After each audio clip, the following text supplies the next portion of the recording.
In this lesson I will show you the most important WordPress settings. So you want to go right here in settings section, and let's start with general settings. In this section we don't really need to change much, but there's like two important fields, the site title and tagline. So let's give a title to our website, and our tagline should be relevant to our title. All other settings are good as they are by default. They are not very important. If you want, it's completely up to you. You can change date format, time format, and all other settings. Like you can change it. You can even change the site language. So yeah, once you have added your site title and you gave a tagline for your website, just go down and click Save Changes. In writing section, we don't really need to do any changes. Everything is good as it is by default, and we can move on to reading section. Reading section as well is not very important. We are not going to do any changes for now. Later on I will show you different homepage display settings.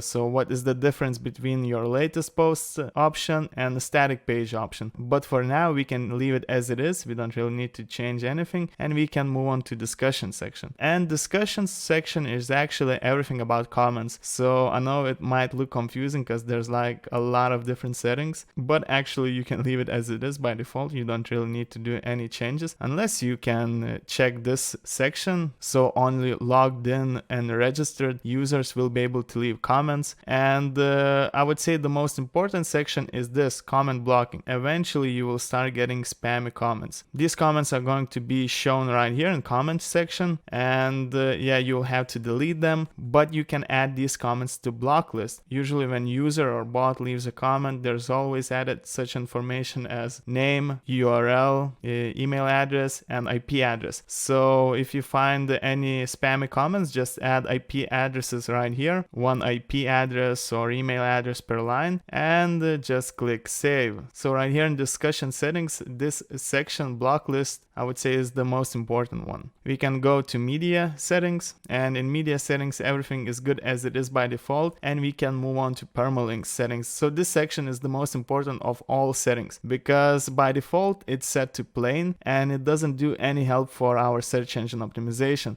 Basically the link is like a nonsense, so you want to change it to post name because you will have better chances to rank higher in Google search results. So once you have changed it to post name, just click save changes and we can move on to privacy settings. And all you have to do in privacy settings, just select privacy policy page if it's not selected yet. So later on I will show you how you can generate your own privacy policy for free, and we will be editing this page which was created by default. We will add our own privacy policy. So if it's not set, just select the privacy policy and click use this page.